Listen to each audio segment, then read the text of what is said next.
and welcome to my channel. My name is Carmelita, and this channel is where I do some coping skills while I talk about coping skills, or I just talk about specific topics like resources.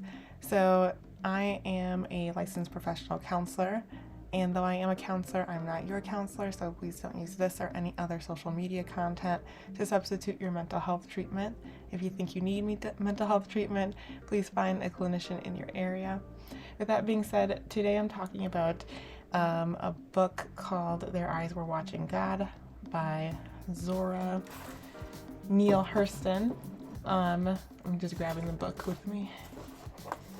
Okay, by Zora Neale Hurston.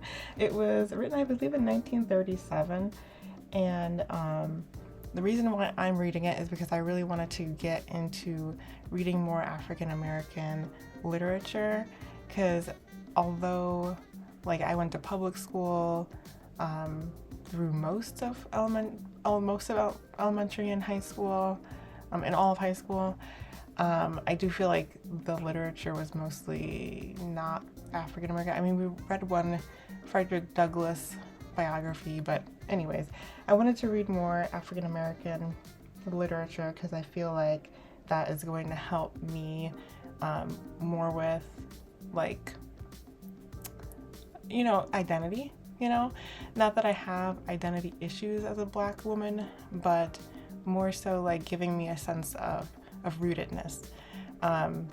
I reflected on this a lot over the years, and when you compare Black culture to other cultures in America, other minority cultures in America, you can see a clear difference in a sense of identity, a sense of rootedness. They share language, they share rich culture, they share, they flag their flag, they fly their flags with such pride. And though an African American flag does exist, I don't really ever see it aside from maybe Juneteenth, maybe sometimes Black History Month, but not really.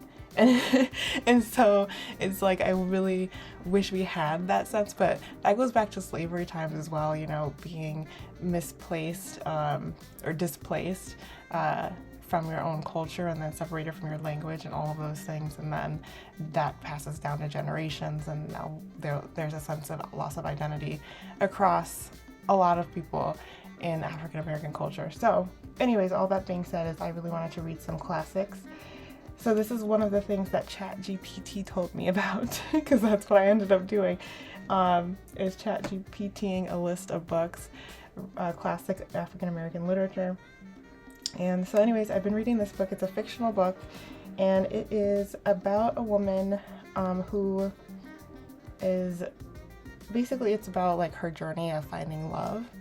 And I don't know exactly the year or the time that it was, I know the time that it was written, but I don't know the time reference.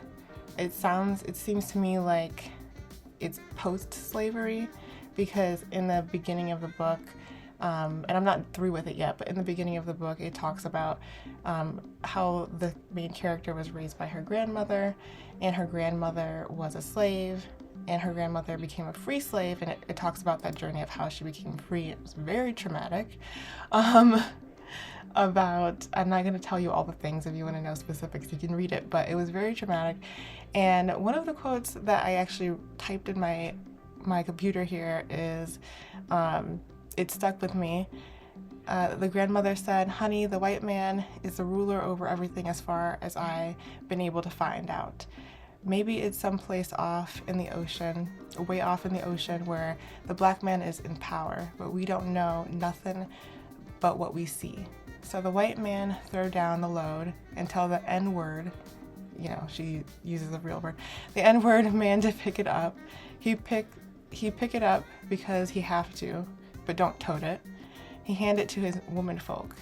The N-word woman is the mule of the world so far as I can see." And the reason why that was important is because you end up seeing throughout the book, so far as I can tell so far, because I'm not done with it yet, there is constant symbolism of this mule.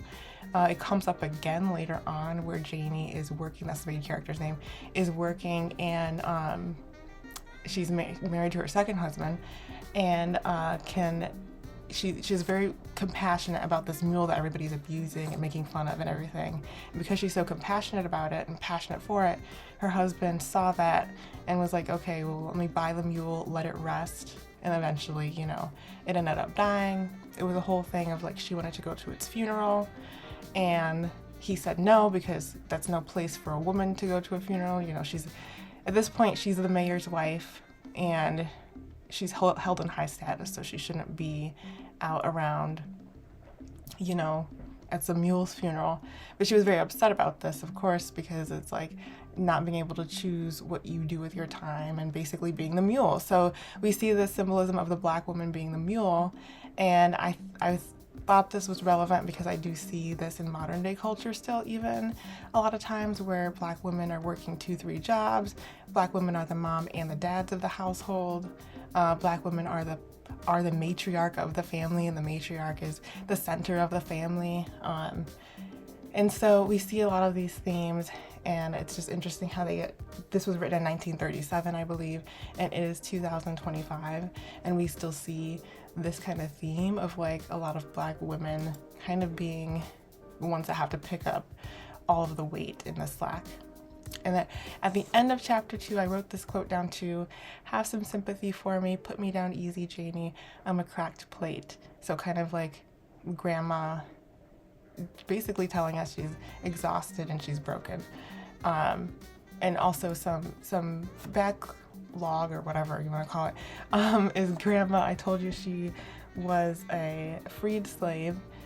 She was basically escaping abuse from the slave owner's wife, because the slave owner raped her, produced her daughter, right? And then the white woman, the wife, blamed the slave, of course, because who else is she can't blame her husband, right?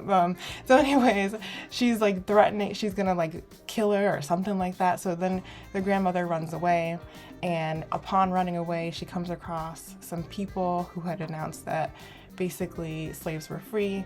And here we have it, fast forward, grandma's raising granddaughter, because her daughter, I believe it said something about her daughter was like partying or stuff. I don't really know, but I would can only imagine like how you would feel knowing how you were produced in life, and then the trauma that happens after that as your mom is trying to figure out, well, what does life mean for me now that I'm a freed slave, and all of that stuff. So it doesn't really come as a surprise to me that she would be raising her granddaughter, because her daughter does not have the mental capacity to do it.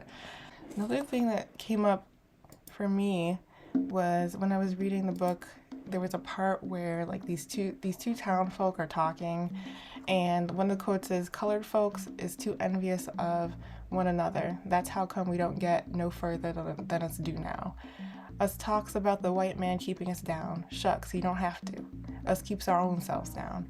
That's on page 39. And I thought that was noteworthy to me, because it just sounds like what I've heard in the past, like from my own family and from other Black people, just talking about how they come across other Black people, whether it's strangers or people they know or friends or family members, who like basically, act envious of each other. And I just thought that was noteworthy, because this was written, like I said, in 1937. So how come we haven't progressed as a people to the point where we are pulling each other up rather than trying to tear each other down? And like, you don't have to go very far to see this. You can see it online. But I also think that it's part of the human experience. I don't think it's only Black people that do this to each other. Women do this to each other. Christians do this to each other. Just people do this to each other out of jealousy, envy, hate for themselves, hate for other people, their own pain and suffering. I just think that it's important that when we start to notice it in ourselves, we correct it. If we start to like watch somebody on social media or something like that, and you're noticing that they're doing something or that they're having something that you don't have, instead of like focusing on, well, how come I don't have that, or they think they're better than me, and yada yada yada, really just like correcting that thought, like noticing where it comes from in yourself and saying, okay, I recognize that I'm a little jealous right now, and maybe it's because I feel like I've worked so hard and I don't have what they have, and they haven't worked or struggled as much as I have, and they have more than me, and I don't understand why that is. And maybe that's not fair, but it also is not their fault. So it's also not my fault. So I can choose to just be happy for the things that I do have, that God has blessed me with, because He chose for me to have these things and to do with these things what I need to help build His kingdom. He chose other gifts for those other people, and that's not for me to have.